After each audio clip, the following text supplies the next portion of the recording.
The Los Angeles Chargers were supposed to crack under the pressure, not sit here looking like one of the most dangerous teams in the league.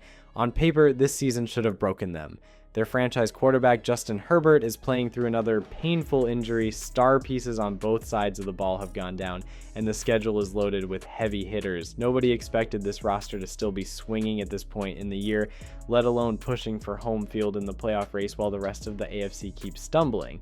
The shocking part is that the Chargers are not just surviving, they are winning games that other teams in their situation would fold in before halftime. Something very real is happening in Los Angeles, and it is not luck. Look at what they have already gone through. They opened the year by beating Patrick Mahomes and the Chiefs on a neutral field in Brazil, then rolled through the Raiders, then fought through a street fight against one of the best defenses in football in Denver and came out on top again. They hit a wall against the Giants and Commanders, watched their protection fall apart, and still kept their season from spinning out. They took a bad loss to the Colts, responded by tightening up the game plan, then leaned on both the run game and the defense to drag out tough wins over teams like Pittsburgh. All of this while Justin Herbert is getting hit, adjusting to new weapons, and refusing to back off even when he should probably be standing on the sideline with a jacket on and his hand in a cast. What nobody is talking about enough is how rare it is to see a quarterback and a locker room keep believing when the roster around them keeps changing every week. And this is where the story gets even crazier because everything the Chargers are doing starts in the ugliest part of the game. No team loses a premier blindside protector, shuffles a young tackle across the formation, burns through backups, and still finds ways to move the ball unless there is elite work happening in the trenches. That is the part of the season that looks almost impossible from the outside. The offensive line has been patched, flipped, and rebuilt on the fly, yet it has held together just enough for Justin Herbert to keep attacking down the field. To really understand how the Chargers have defied the odds, you have to zoom all the way in on what happened when their star left tackle went down, and the entire structure of their offense had to be rebuilt in real time. But before we get into that, hit that like and subscribe button for more Chargers and all the NFL content. Let's aim for 200 likes on this video. The Los Angeles Chargers were not supposed to stay calm after Rashawn Slater went down. When you pay a left tackle like a franchise cornerstone and then watch him suffer a season-ending leg injury 2 weeks later, most teams start leaking from every side. Rashawn Slater is not just another lineman, he protects Justin Herbert from his blind side and sets the tone for the whole front. The scary part is what happened next. Instead of collapsing, the Chargers took one of the most brutal hits an offense can take and somehow kept their passing game alive long enough to stay in the playoff race. That is not normal in this league, and it is the first real sign that something different is happening in their trenches. Once Rashawn Slater was ruled out, everything up front had to be rewritten in real time. Joe Alt, who had already proven he could play like a veteran in year 2, had to flip sides and take on a new role at tackle. Trey Pipkins bounced between guard and tackle again, filling whatever gap opened that week. Later in the season, Jamari Salyer was pushed back out to left tackle after working inside, while Zion Johnson and Bradley Bozeman tried to hold the interior together.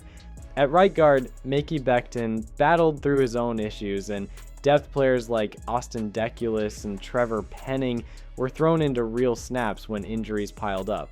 On paper, this should look like a patch job that falls apart every Sunday. Instead, it has turned into a messy but functional unit that can protect just enough to let Justin Herbert read the field and attack. That does not mean life has been easy. We have seen games where the pass rush took over, where Max Crosby and top fronts made Justin Herbert look like he was dodging fire every snap. We have seen games where the Chargers could not run the ball early and drives stalled before they even started. But little by little, the line has settled into a new identity, one built on constant adjustment and smart help from the coaching staff. Shorter drops, quicker throws, more movement in the pocket, and a commitment to finding the right mix of bodies up front have turned a crisis into a fighting chance. And that shift in the trenches opened the door for the next surprise in this Chargers story, because once the protection plan stabilized just enough, a completely reshaped backfield started to change the way this offense could attack on the ground. The Los Angeles Chargers did not build this season around a one-man rushing attack. the original blueprint was clear. Let Najee Harris share the backfield with Omarion Hampton, the explosive first-round rookie, and wear defenses down with power and balance. Then, the strange stuff started. Najee Harris had that eye issue over the summer that slowed his training. The coaches were careful with his touches, and the whole plan felt delayed before the real games even started. When they finally tried to lean on him and give him a real workload, the Achilles injury hit and wiped him out for the year, tearing out one half of the backfield identity they had been building since the spring. That left Omarion Hampton and Kimani Vidal carrying much more than anyone expected. Omarion Hampton, as a first-round rookie, flashed the burst and physical style the Chargers were counting on breaking off. Big plays and forcing defenses to respect the run even when the offensive line was still figuring things out. Then, his ankle injury took him off the field and pushed Kimani Vidal into the spotlight. Instead of fading, Kimani Vidal stepped into the role and started playing like a true feature back, fighting through contact, keeping drives alive on tough third downs, and giving Justin Herbert a ground game that did not vanish when the blocking was less than perfect. Quietly, Hassan Haskins joined the mix as another physical option, turning what should have been a broken room into a committee that actually fits the personality of this team. The twist is how much this battered backfield now shapes the way the Chargers want to play against the best teams on their schedule. When Omarion Hampton gets healthy again and joins Kimani Vidal and Hassan Haskins, the Chargers can attack tired fronts, punish light boxes, and set up play action that looks the same before the snap but hits completely different after the snap. That is where everything connects. The more respect defenses have to give the run, the more space opens for Justin Herbert, for Keenan Allen, for Ladd McConkey, and for the tight end who has quietly changed how opponents game plan the middle of the field. The Los Angeles Chargers were never going to reach their ceiling if the passing game stayed predictable and defenses knew it. Early in the year, you could see teams crowd Keenan Allen on third downs and sit on the short routes from Ladd McConkey, daring Justin Herbert to hold the ball behind a shaky pocket. Deep shots to Quentin Johnston were there in theory, but when the protection was unstable, every long route felt like a gamble. The twist came when the Chargers quietly brought one more piece into the picture, a big target who did not care if a linebacker or a safety was in front of him. That was when Arande started to matter, and the way defenses played this offense started to change. Once Arande was given a real role, the middle of the field stopped belonging to the defense. The Chargers fed him tight end screens, quick outs, crossers, and seam routes that forced teams to pick their poison. Put a normal linebacker on Arande, and he ran away from the coverage. Put a smaller safety on him, and he used his size to win at the catch point. He may be a rookie, but he started drawing extra attention like a veteran. Safeties began sitting flatter, linebackers widened their drops, and that opened fresh space for Ladd McConkey to work underneath again, and for Keenan Allen to get back to those timing routes that make him so hard to guard in single coverage. When the pocket did hold up, Quentin Johnston and Trey Harris could finally attack deeper zones without every defender crashing down on them. The shocking part is how natural this all looked once it clicked. Justin Herbert suddenly had 4 real answers on almost every passing concept. Not just a primary read and a bailout throw. He could hit Arande early, wait for Keenan Allen to uncover in the intermediate window, trust Ladd McConkey to sit in the soft spot, or rip a vertical shot to Quentin Johnston if the safeties got greedy. It turned a stressed quarterback into a point guard again, even while playing through pain and constant contact. And that is where the story turns back to the man under center. Because the more this passing attack grew around him, the more it exposed just how much weight Justin Herbert has carried to keep the Chargers in this race. The Los Angeles Chargers are only in this playoff race because Justin Herbert refuses to play small, even when everything around him screams, play it safe. In a run-focused system that wants to control the clock, he is still sitting near the league leaders with around 2,842 passing yards and 21 passing touchdowns, even with 10 interceptions mixed in. That box score does not show the reality that most of those throws are coming while he is nursing pain in his offhand and trusting a line that has been shuffled all year. It also does not show the simple truth that when the Chargers need a drive to rescue a game, they still put the ball in the hands of Justin Herbert and live with whatever happens next. The story of his season is a roller coaster that lesser quarterbacks do not survive. He opened by torching Patrick Mahomes and the Chiefs in Brazil with 318 yards and 3 scores, then carved up the Raiders and battled through constant pressure against Denver while still finding ways to move the chains. He went through the ugly stretches too, like the loss to the Giants with red zone mistakes, the frustrating day against Washington when deep shots never clicked, and the disaster in Jacksonville where he finished with 81 yards and had to watch Trey Lance close the game. Then came the fractured hand against the Raiders on his non-throwing side, the kind of injury that would keep a lot of quarterbacks in a hoodie for weeks. Instead, Justin Herbert taped it up, slid into pistol and shotgun, altered his footwork, and kept playing in the same season that already saw him fight through rib pain, shoulder issues, and bad ankles in previous years. That is not normal toughness. It is the same mindset that fans used to see from Phillip Rivers, now living in a younger body that still takes hit after hit and gets back up. Outside noise will always circle around him. Some people look at the missed chances, the playoff collapse against the Jaguars in the past, the few bad games this year, and try to say Justin Herbert is not clutch enough, not cold enough, not whatever label fits the argument of the day. The reality on tape is different. With a run-first coordinator, a rebuilt group of weapons, and constant change up front, he has kept the Chargers dangerous in every matchup on the schedule. He is not a rookie learning how to survive. He is a seasoned star learning how to win in different ways, including games where he has to lean on his defense and live with short fields and lower point totals. That is the next layer of this story, because for the first time in a long time in Los Angeles, the quarterback is not the only one carrying the load. There's a defense behind him that hits, confuses quarterbacks, and can flat out take games over, and that changes everything about what this team can be. The Los Angeles Chargers were supposed to be the team that lived and died with offense, but the shocking truth is that their defense has turned into the real bully. Under Jesse Minter, this group has climbed near the top of the league, sitting around 3rd in total defense and 2nd in pass defense, and those numbers are not empty. They have frustrated stars, forced bad decisions, and flipped games when the offense stalled. The crazy part is that most fans outside Los Angeles still talk about Justin Herbert first and treat this defense like a side note. What nobody wants to admit is that opponents now walk into a Chargers game worrying just as much about what Jesse Minter has cooked up as they do about the quarterback. Up front, the pieces fit together in a way that makes life miserable for every passer they see. Tuli Tuipulotu has grown into a true problem on the edge with double-digit sacks, winning with power and motor.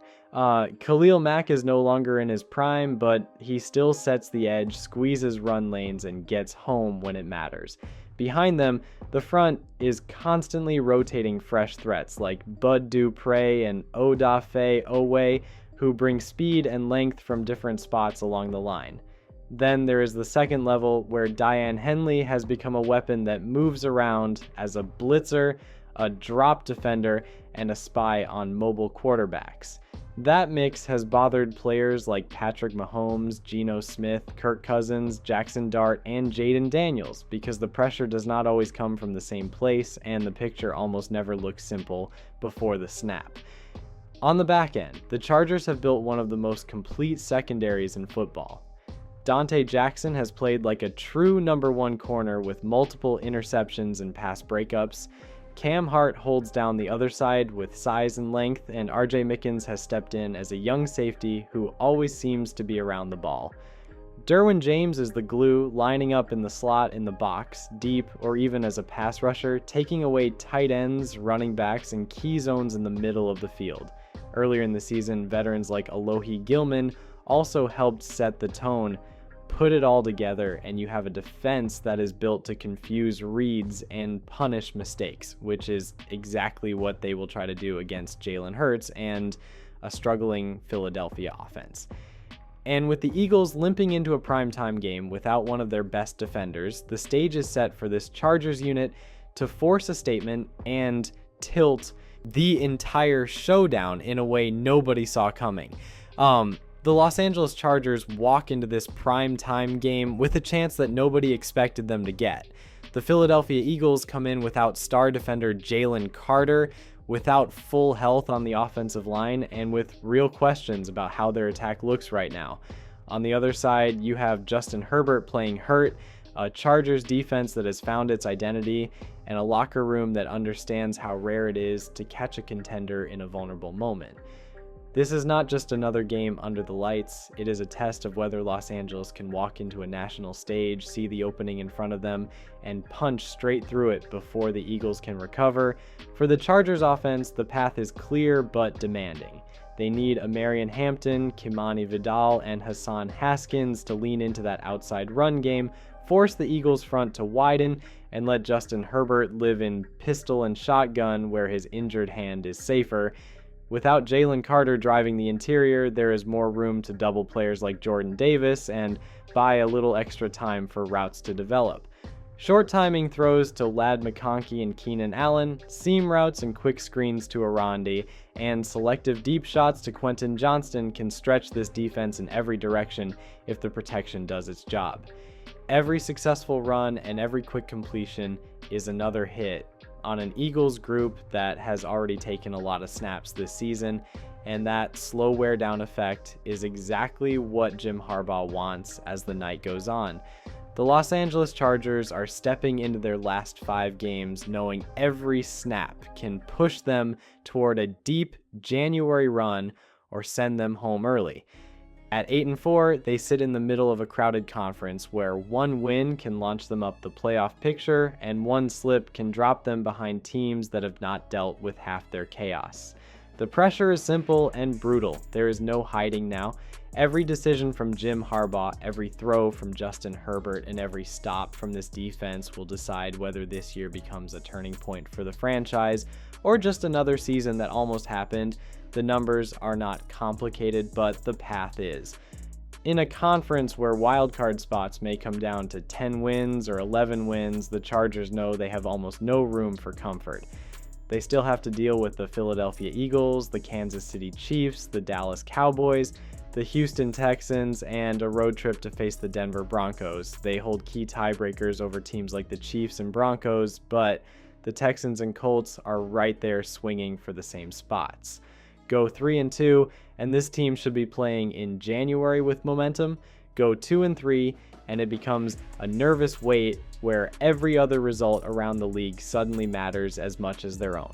Go better than that. And the conversation shifts from survival to whether the Chargers can punch with anybody in the conference. This is where defying the odds moves beyond one season and into something bigger.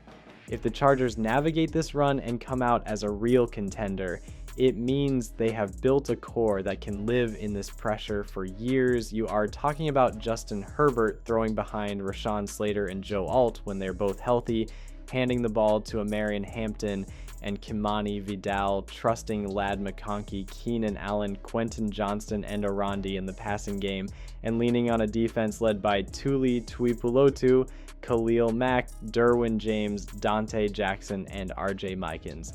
That is not a one-year miracle, that is the start of a standard. The crazy part is that the final answer has not been written yet. The next few weeks will decide whether this season becomes a loud statement that the Chargers have arrived, or a warning shot that tells the league what is coming next.